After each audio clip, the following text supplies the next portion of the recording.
unidentified submerged objects in our oceans. A USO is a UFO that goes into or out of water. In fact, UFOs and USOs are probably the same things. A UFO becomes a USO when it's no longer flying and submerges. For the first time ever, explore the mysteries of this most elusive class of UFO. Be nice if the Navy would tell us about all their observations of such craft. It is definitely possible to have an underwater vehicle at supersonic speed. From reports that the lost city of Atlantis is a secret base for USOs. The legend of Atlantis is based on knowledge that such a base exists today. To an eyewitness account recorded in Christopher Columbus's journal in 1492. They saw it going up and down in the night. To the world's only government-documented USO incident, a dramatic event off the coast of Nova Scotia, Canada. On the night of October 4, 1967, a UFO was seen to hover over the waters of Shag Harbor, tilted to a 45-degree angle, and descended rapidly to the water surface, producing a flash and the sound of an explosion. According to researchers, deep-sea UFOs continue to lurk through the uncharted waters of Earth. Have UFOs visited our planet? Or are they already here?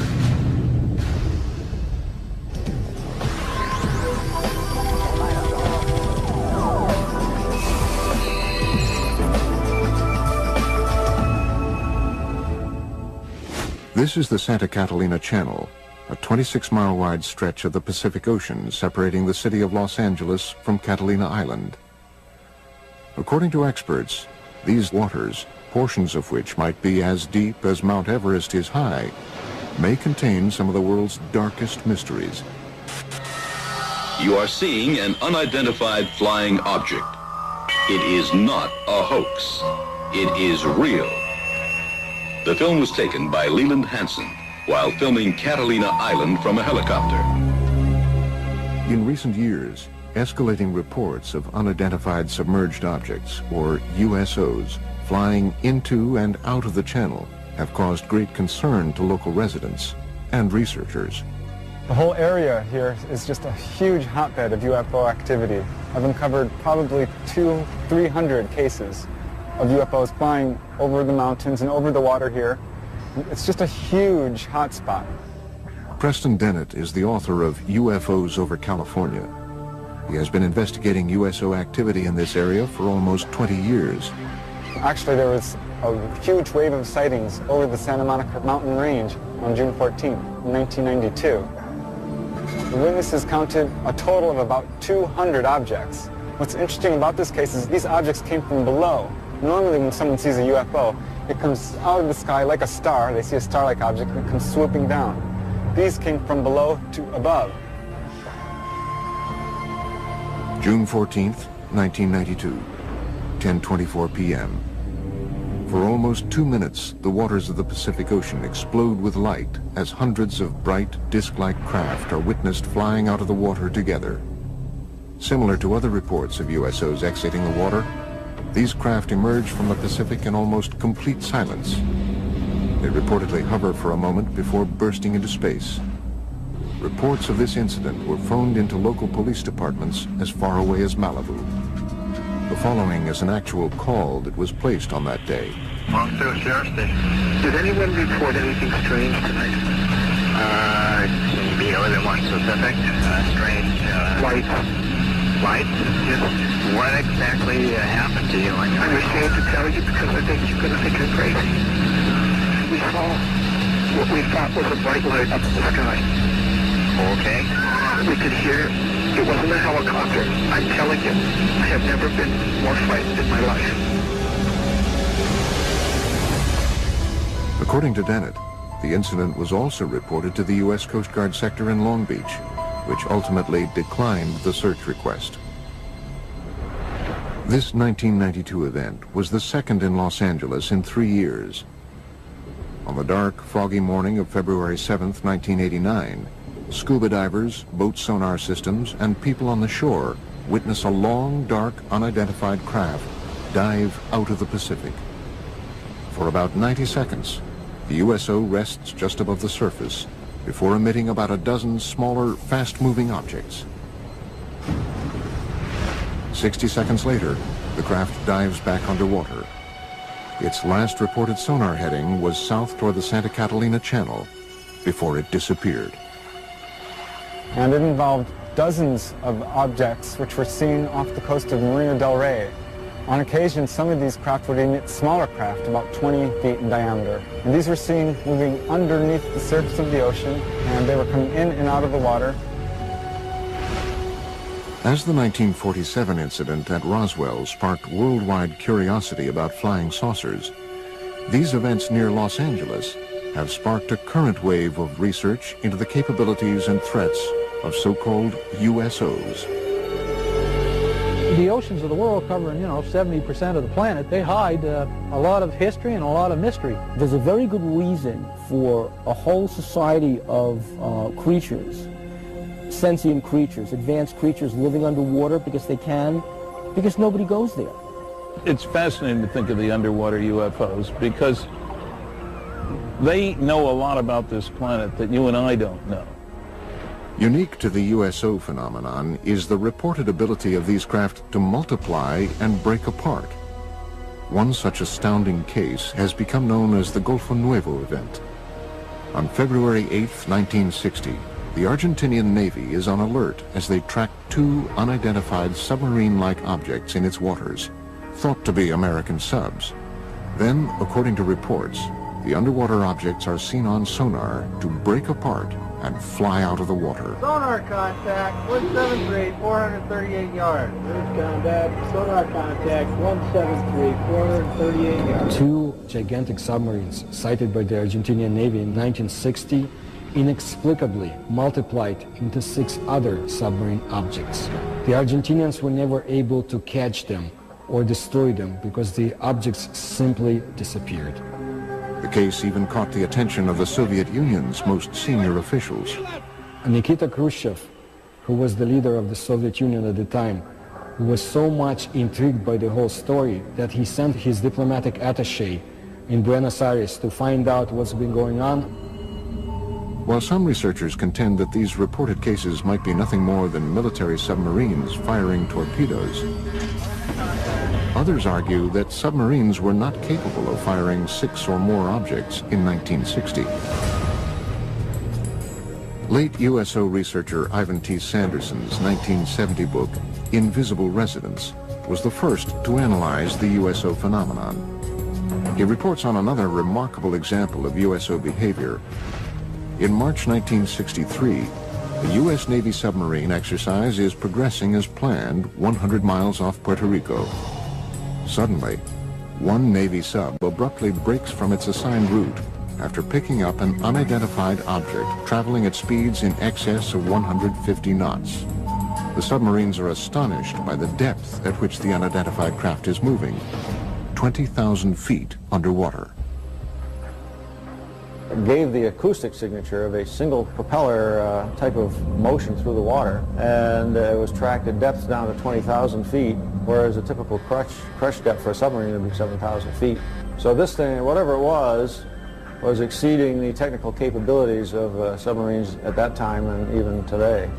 The vessel is tracked for almost 4 days by the entire carrier group. The object would reportedly propel away at impossible speeds and then stop and rest, allowing for continued tracking by the Navy. Reports about this event were sent back to Sinclair Fleet Headquarters in Norfolk, Virginia. However, an official determination into what was seen on sonar that afternoon was never made. But according to reports, the Navy lost track of the craft after midnight on the 4th day. It was never picked up on sonar again. Nobody advanced a theory as to how something could move that fast. We have reports of USOs going into and out of the water, but we don't have any of the technical data. Flying saucers that are above the ground, people see them. But what's underwater, the Navy sees them. And the Navy isn't talking about what it's flying.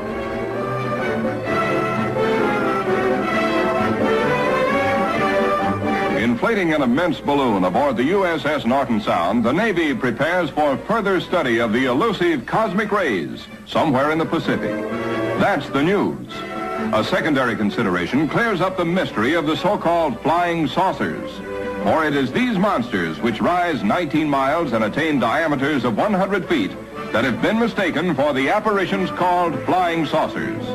At great altitudes, they tell us, these elongated enormities flatten out like plates. Mystery ended. But reports from around the world continue. Another extraordinary case is reported in the international press beginning on November 11th, 1972. A fast-moving submarine-like object is picked up on sonar in the Sonja Fjord off the west coast of Norway by the Norwegian Navy, which hunts it for 2 weeks. A fleet of surface ships and specially equipped sub-hunter helicopters are assembled to find the object. On November 20th, 1972, the USO is seen visually for the first time. It was described as being a massive, silent, cigar-shaped object. A Navy ship promptly fires its guns and torpedoes at the craft.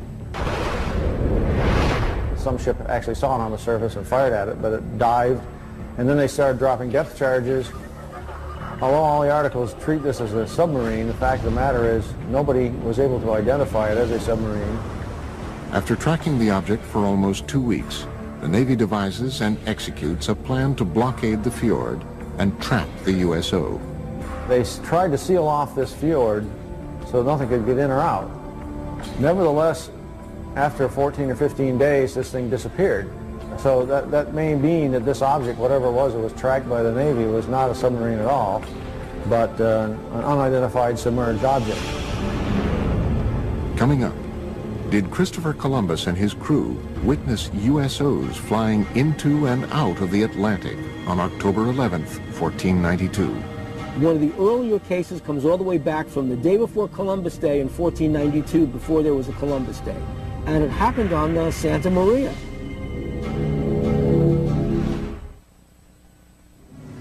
October 11th, 1492, 10 p.m. A calm, clear night. Christopher Columbus and his crew move slowly across one of the deepest ravines of the Atlantic and through the Bermuda Triangle. Below them is almost 4 miles of water. Suddenly, unearthly lights are seen flashing across the bottom of the ocean. One of the earlier cases comes all the way back from the day before Columbus Day in 1492, before there was a Columbus Day. And it happened on Santa Maria. This person's name was Gutierrez. And Gutierrez was on the Santa Maria with Christopher Columbus and noticed an object rising out of the water, a disc-shaped object. A great flash of light with a level of brilliance unlike anything known at the time suddenly erupts from the sea to the sky, startling Columbus and his crew of 120 aboard the 3-ship Spanish fleet. In less than 5 hours, they would discover the New World. Christopher Columbus maintained a log in the ship. It describes what could be interpreted as a UFO event. They saw, in the description given in the logbook, the flickering of a wax candle going up and down in the night.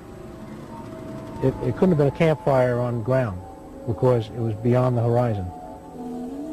This possible USO incident is more than just legend and lore. For the first time ever, original text from Columbus's log has been made available to the History Channel by archivists at Fordham University, custodian of a rare handwritten copy of the journal. The October 11th, 1492 sighting was not an isolated occurrence. Over the 2-month journey, Columbus's log exhibits a consistent pattern of cryptically reported peculiar incidents, including unexplained sightings and unusual events in outer space. The following is from an entry on September 10th, 1492, the halfway point of the voyage. The crew of the Nina stated they had seen a garaho and a water wagtail, but these birds never go farther than 25 leagues from the land. From an entry September 11th, 1492. Saw a large fragment of the mast of a vessel, apparently of 120 tons, but could not pick it up. Entries on both September 17th and September 20th indicate that stars or other unidentified lights in the sky are seen to move. The cause was that the star moved from its place, but the needles remained stationary. And from the infamous entry of October 11th, the admiral, at 10 o'clock that evening, standing on the quarterdeck, saw a light. Calling to Pero Gutierrez, he told him he saw a light and bid him look that way, which he did and saw it. The admiral again perceived it once or twice, appearing like the light of a wax candle, moving up and down. Is it possible that these strange events, recorded during the most fabled nautical journey in history, were the result of otherworldly vessels tracking Columbus's fleet? Some suggest, however, that any interpretations or rationalizations that might be gleaned from Columbus's log are not the whole truth. If Christopher Columbus saw a strange thing come out of the water, fly around his ship, and then take off, would he have told anybody about it? They'd have locked him up in the brig instantly. The guy's crazy, because things can't do that. One of the earliest USO reports comes from 329 BC. After witnessing what he described as shining shield-like objects flying into and out of the Jaxartes River in India, Alexander the Great was so convinced that he witnessed otherworldly vessels, he spent the final 6 years of his life searching for evidence of these objects in a diving bell, believed to be the world's first submarine. Some conclude, however, that Alexander's underwater adventures had a greater goal, finding and conquering the one kingdom that had eluded him, Atlantis. Well, Atlantis first enters literary history in the philosophical dialogues of Plato. These are the Timaeus and the Critias. The gods, bothered by the attitude of the Atlanteans, decided to destroy Atlantis. In one day and one night, they destroyed it with a cataclysm, and it sank. To this day, researchers continue to speculate about Atlantis as a hub of USO activity. The legend of Atlantis definitely is based on knowledge, probably lost by today, of some secret underwater civilization. Atlantis's supposed location in the Mediterranean would have provided USOs a convenient position from which to monitor human civilizations and their shipping routes to and from Asia Minor, Rome, and Athens. The Mediterranean was the cradle of ancient civilization. The Phoenician traders traveled back and forth between the Middle East and Greece across the Mediterranean. If there were a culture of either aliens or original inhabitants of planet Earth who wanted to seed the planet, to seed humanity with myth, the Mediterranean is a natural base for them to set up an underwater facility. Well, I don't know if Plato was talking about unidentified submerged objects when he came up with Atlantis, but I suppose there are people who, number one, assume that Atlantis is real, number two, that it's somewhere in the Atlantic, number three, that it's buried under thousands of feet of water. The ancient Athenians, however, were not the first to record stories of unidentified objects in the oceans. Experts believe the ancient Egyptians may have even recorded sightings in their hieroglyphic drawings. In ancient Egypt, in the temple at the city of Abydos, somebody made an inscription, a depiction of a submarine. There was another depiction of an object that looks like a helicopter. Who made it? How did the ancient Egyptians know about it? We have no idea. One of the earliest European cases is a series of reported English sightings in the 11th century. One of the oldest cases I have on the site goes back to the year 1067. It has to do with this people in the countryside seeing something flaming in the sky that came down to earth, lit up the countryside, and then went up again, and then into the sea. Carl Feint has been researching USO phenomenon for almost a decade. His internet site, waterufo.net, has an archive of over 900 current and historic USO reports. According to Feint, one of the 20th century's first cases was reported in detail in the Philadelphia Inquirer on August 1st, 1904. A British cargo ship, the Mohican, en route to Philadelphia was, according to the paper, enshrouded in a strange metallic vapor which glowed like phosphorus. I have found out recently that that case is a heck of a lot more detailed and scary than originally shown. The captain and the crew confirmed that an object came across the ocean, a cloud, approached the ship, and it was glowing. Not a meteor, going straight down, just coming across the sea. As it came towards the ship, the captain was trying to distract the crew to get them to do something different, you know, and get over the fear. They couldn't move anything while the cloud was around the ship. The Inquirer further reports that during the event, the ship's compass revolved with the speed of an electric motor, and the sailors were unable to raise pieces of steel from the magnetized decks. The story goes on to quote the Mohican's Captain Urquhart, who confirms that the account is vouched for by every man of the crew. But perhaps the most astounding USO-related event, according to experts, is a Canadian case from 1967. The Shag Harbor case is the most important USO case in documentation. The UFO moved underwater to a different point. A second UFO joined it. Coming up, we visit Shag Harbor, Nova Scotia on the 38th anniversary of this crucial USO incident. On October the 4th, 1967. That's where the lights was, right behind me on the water.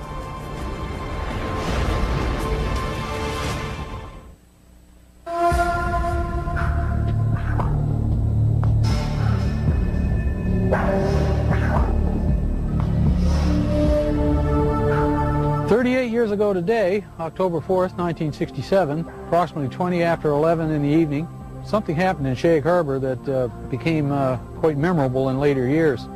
The night of October 4th, 67 has become known as the night of the UFOs among many UFO researchers. The Shag Harbor incident has become the best known aspect of that night. Chris Stiles and Don Ledger have spent the past decade researching the 1967 Shag Harbor USO incident. The case, widely reported throughout Canada at the time, had been largely forgotten in subsequent years. Their 2001 book, Dark Object, reopened the case, shedding new light on the many reported USO events of that night and the weeks following. The reason that the Shag Harbor incident came to the forefront and kind of eclipsed the importance of the other sightings from the night of the UFOs is simply the fact that it's the one case where something came down out of the sky and crashed into the water. You know, it made a noise, it made a flash. It's also unique in the sense that nobody reported a UFO. Several calls came in very quickly to the nearby Royal Canadian Mounted Police Detachment, and those reports said simply that people had seen lights, or perhaps an aircraft had crashed into the waters of what they called the Sound. The interest and the concern was totally for the possibility of survivors. Nobody reported a UFO.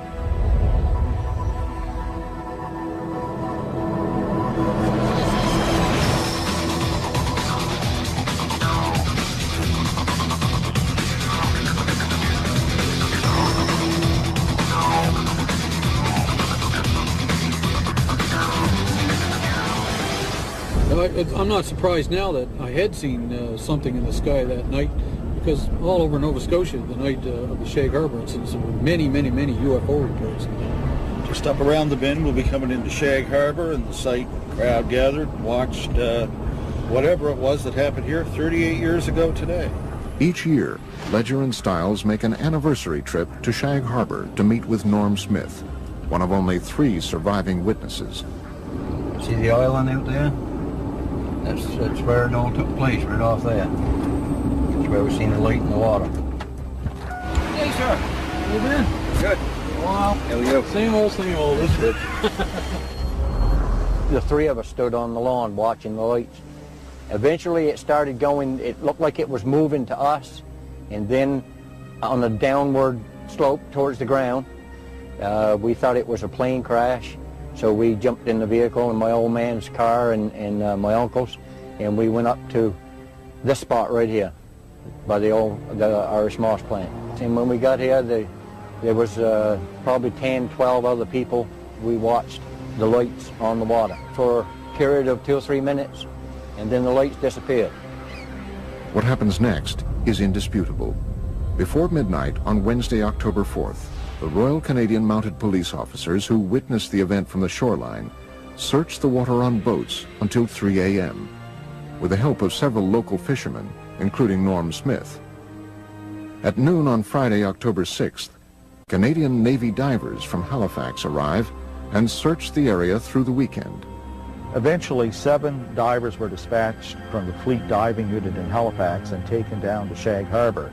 The search effort continued through all the daylight hours of Saturday and Sunday, and by Monday morning that search was officially terminated in Ottawa, and they just simply state unidentified flying object and circle it and underline it. According to government reports, the object travels from the south to the north along the Nova Scotia shoreline. At one point, it stops and hovers. Then at approximately 11:20 p.m., it enters the water at a 45-degree angle, 300 yards offshore. Directly behind me where we've seen the lights, right at Bomb Portage Island, directly behind me. When the Royal Canadian Mounted Police officers that had responded to the call arrived at the shoreline of Old Highway number 3, the UFO was still moving upon the surface of the water. The object also appeared to be leaving a trail of dense yellow foam. In the weeks following October 4th, the story becomes even more mysterious. The case is front-page news across Canada, and as Ledger and Stiles report in their book, in the days just prior to the Canadian military's official classification of this incident as a UFO event, a second craft enters the waters of Nova Scotia to rendezvous with the first craft. Then this thing resumed its headway back down this way at about 4,400 miles an hour and came down through northern New Brunswick, right down over the Bay of Fundy, across the southwestern tip of Nova Scotia, across this way, and went down in the water here. Authorities already knew the object was no longer there, that it had moved under the water and had come to rest on the seabed. It sat there for almost a week, right to the hour. And after that time, it began moving under the water to the Gulf of Maine with the aid of a second craft that was helping repair it. And the two of them broke the surface of the water and flew away out over the Gulf of Maine. Interestingly enough, there is a second report of a sighting 1 week in Shag Harbor of 2 sets of lights, one orange, one yellow, leaving the water and flying away. This case continues to inspire debate and continued research into the events of October 4th, 1967. There are a large amount of primary documents that support interpreting Shag Harbor as a crash scenario of a UFO. And in one of the paragraphs it actually says a preliminary investigation has been conducted, and it has been discovered that this object is not the result of a flare, float, downed aircraft, or in fact any known object. I didn't know then, back 30-odd years ago, I didn't know whether it was a UFO or what it was. But nobody will ever make me believe that there was nothing there, because it was. Coming up, seen for the first time, video evidence of what might possibly be a USO emerging from the waters of Laguna Cartagena in Puerto Rico.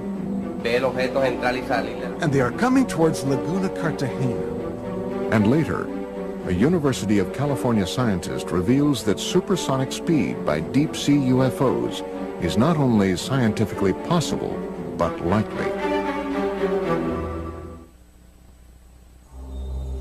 A region with perhaps the longest legacy of USO activity is the area around Puerto Rico.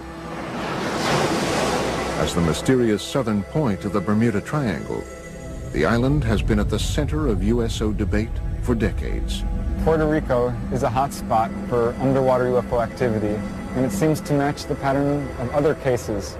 Puerto Rico is considered in all of the Americas to be the place where there's the greatest number of USO sightings. Members of the Puerto Rican-based ufology group, Project Argus, agreed to lead a tour of some of the island's more notable USO-related areas.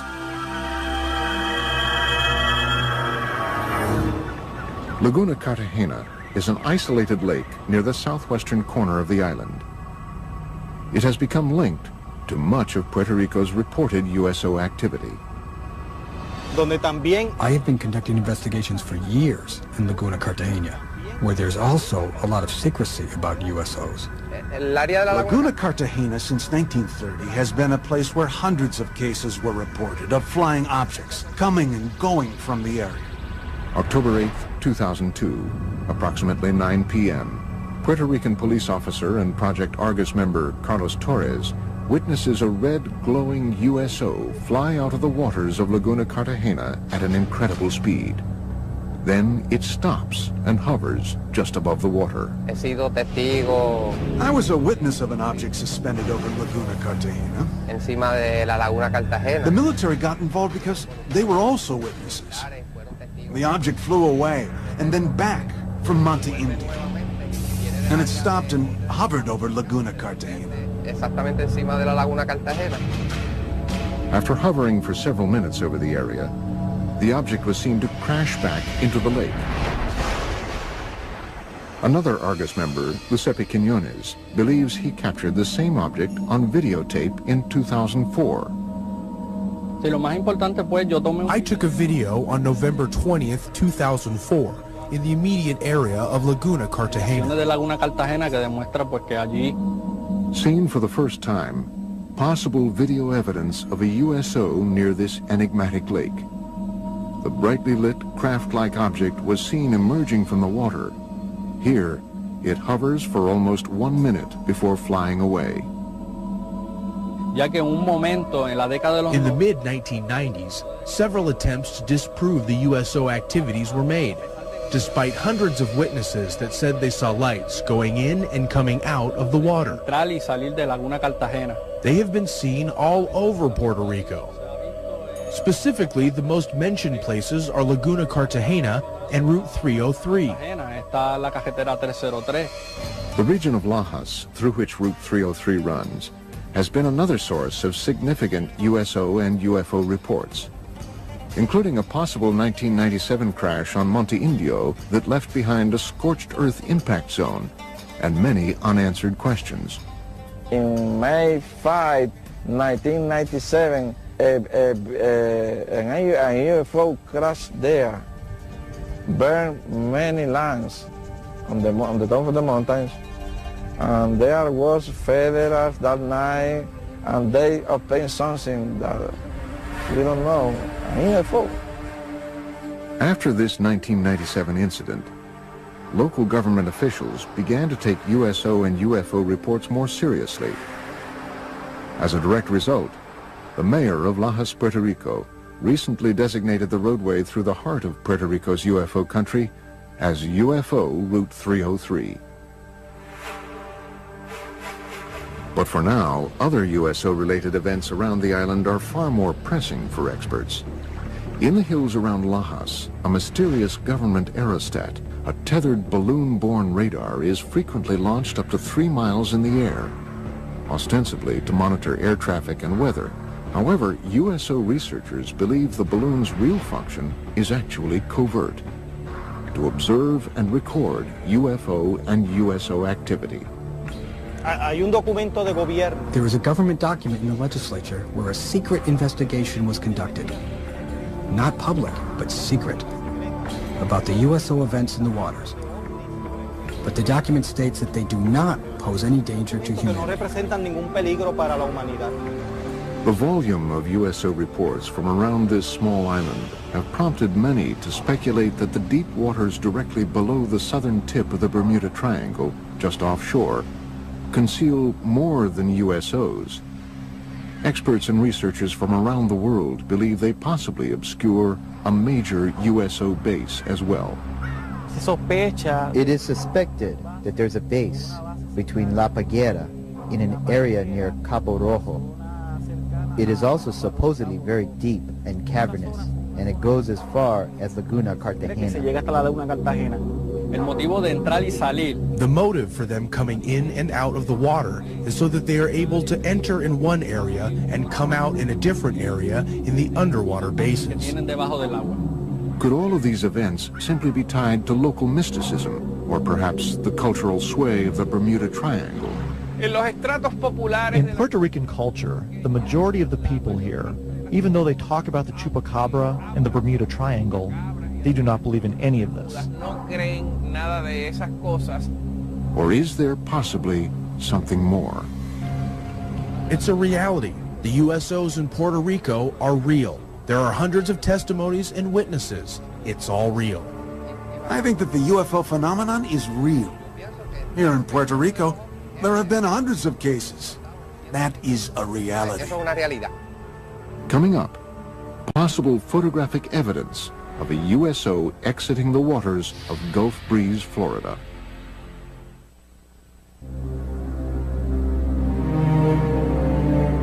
It is believed that unidentified submerged objects are able to move through our oceans and seas in ways that defy all principles of modern physics. Experts are confounded by the ability of these vessels to reportedly travel at extreme depths, pass through ice with impunity, and traverse water at supersonic speed.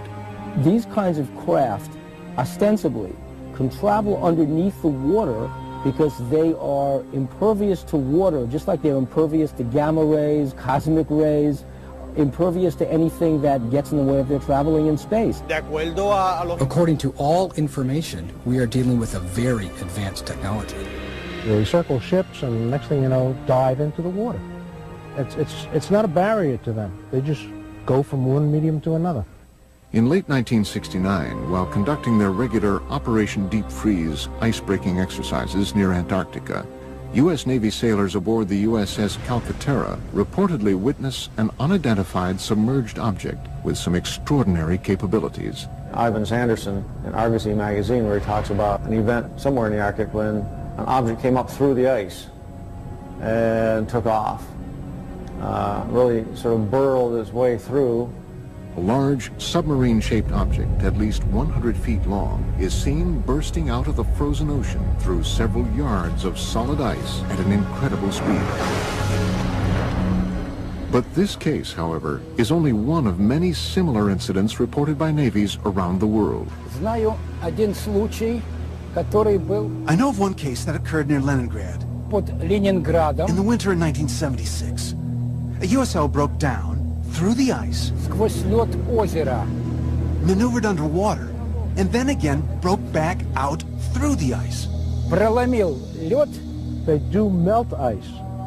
Now, if you had a meteor, the dynamics of the thing would break the ice into chunks and scatter them all over the place. With the UFO, it's a clean hole. USO witnesses have also reported seeing waterspouts beneath USOs as they exit the water, including Ed Walters, a resident of Gulf Breeze, Florida, who snapped this never-before-seen Polaroid picture of what appears to be a USO above a tornado-shaped waterspout on July 7th, 1988.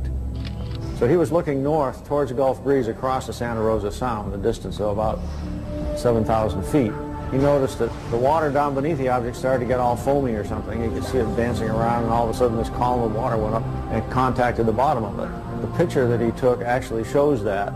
Such cases have caused some experts to assert that USOs might possibly use water as a fuel source. There are those who feel that water is essential for the fusion process. There are a lot of cases where UFOs hover over reservoirs and small bodies of water, not only large bodies of water. It does seem to be some evidence that they can use water to help their craft in some way. They may use water as a fuel. When these cases where they talk about objects hovering over the water and seeming to suck water up in, certainly sounds like they need a big drink or something to keep going. Modern scientific theories abound about how USOs developed the ability to propel themselves through water with great efficiency. Researchers envision everything from massive jet-like propulsion systems to frictionless bubbles that cocoon the objects. So the engines wouldn't be engines as you and I would imagine engines. They would be generators, generating a magnetic force, creating a magnetic envelope around the craft that repels the Earth's natural magnetism, hence allowing them to accelerate, decelerate, climb, fall, and navigate through the water. By exerting forces at the surrounding fluid, seawater, nice electrically conducting fluid, you control the drag, you control the flow, the speed, the lift. You can get around all the problems of high-speed motion under the water. A magneto-aerodynamic system would work similar to the electromagnetic submarine that was successfully tested An electromagnetic submarine was in fact built and tested by the University of California, Santa Barbara in the mid-1960s. It took advantage of saltwater's natural ability to conduct electricity. The first successful test of an electromagnetic propulsion system was conducted on Earth in 1966, when this electromagnetic submarine was first demonstrated. This electromagnetic submarine moves through the water as a result of electromagnetic forces. It has absolutely no moving parts. The principle here is that seawater is an electrically conducting fluid. You push against the seawater by Newton's laws, elementary physics, it pushes back, and off you go. Is it possible that USOs take advantage of this natural capability of our oceans to reach supersonic speed? Water is a great magnetic conduit. In fact, if they were traveling using a process called diamagnetism, which is a weak repellent force, then water would enhance that force, which would explain why these craft are able to navigate in water so well. One researcher theorizes that USOs might move rapidly through the water and avoid catastrophic damage using the same principles as a common light bulb. UFO is the filament in this particular case, and the bulb is the field, and that protects the UFO. It keeps the water from coming onto it when it goes in. They move it, though, and it never touches the UFO. And that can be achieved by creating so-called supercavitating bubble around the whole object. In that way, whole object travels together with a bubble of water vapor. Marko Princevac is a professor of mechanical engineering at the University of California, Riverside. He devised an experiment for the History Channel demonstrating the physics behind possible supersonic movement through the water. Basically, the only thing that you can play with is a shape of a vehicle. And it will deviate from standard shapes of a submarine. To demonstrate how different shapes can produce the conditions for supersonic underwater travel, Princevac and his team force an underwater current along with green dye and high-powered lasers around different submersed objects. So if we have something called a streamlined body, we see that fluid flows undisturbedly around that body. This red streamlined object represents the perfect shape for a fast-moving underwater vessel. In direct contrast, the cube that is tested creates massive resistance all around the object. A good shape for an underwater supercavitating vehicle would be something similar to a return capsule of Soyuz or other space missions. The laws of earthly physics change dramatically underwater. Propelling an oceanic vehicle to supersonic speeds requires an amount of power greater than what man has currently invented. A vehicle that has a 5-foot diameter. Wave of sightings over the Santa Monica mountain range on June 14, 1992. The witnesses counted a total of about 200 objects. What's interesting about this case is these objects came from below. Normally when someone sees a UFO, it comes out of the sky like a star. They see a star-like object and it comes swooping down. These came from below to above. June 14th, 1992, 10:24 p.m. For almost 2 minutes, the waters of the Pacific Ocean explode with light as hundreds of bright, disc-like craft are witnessed flying out of the water together. Similar to other reports of USOs exiting the water, these craft emerge from the Pacific in almost complete silence. They reportedly hover for a moment before bursting into space. Reports of this incident were phoned into local police departments as far away as Malibu. The following is an actual call that was placed on that day. Monster Sheriff Station. Did anyone report any Identified submerged objects in our oceans. A USO is a UFO that goes into or out of water. In fact, UFOs and USOs are probably the same things. A UFO becomes a USO when it's no longer flying and submerges.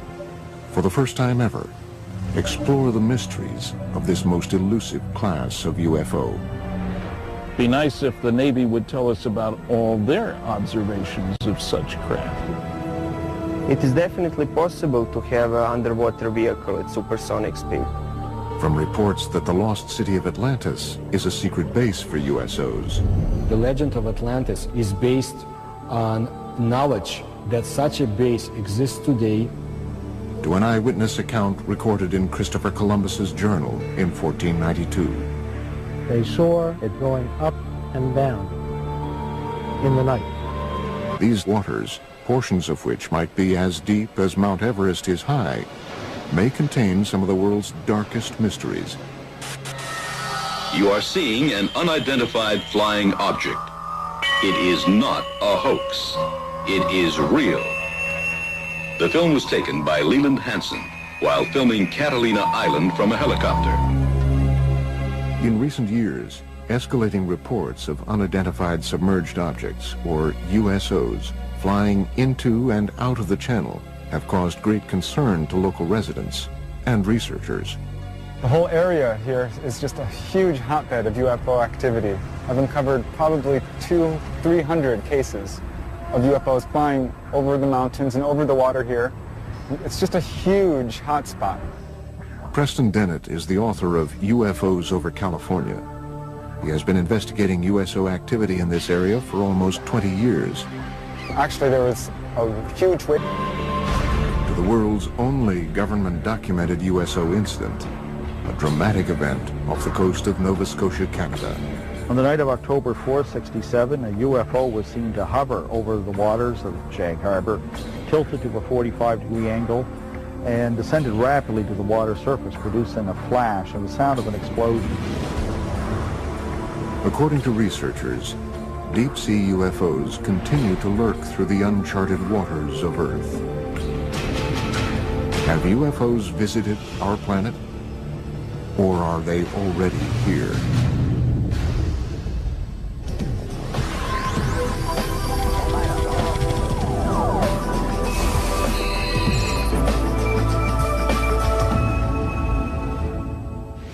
This is the Santa Catalina Channel, a 26-mile wide stretch of the Pacific Ocean separating the city of Los Angeles from Catalina Island. According to experts, strange tonight. Can you be more than one specific? Strange. Light. Light? Yes. What exactly happened to you? I'm ashamed to tell you because I think you're going to think I'm crazy. We saw what we thought was a bright light up in the sky. Okay. We could hear it wasn't a helicopter. I'm telling you, I have never been more frightened in my life. According to Dennett, the incident was also reported to the U.S. Coast Guard sector in Long Beach, which ultimately declined the search request. This 1992 event was the second in Los Angeles in 3 years. On the dark, foggy morning of February 7th, 1989, scuba divers, boat sonar systems, and people on the shore witness a long, dark, unidentified craft dive out of the Pacific.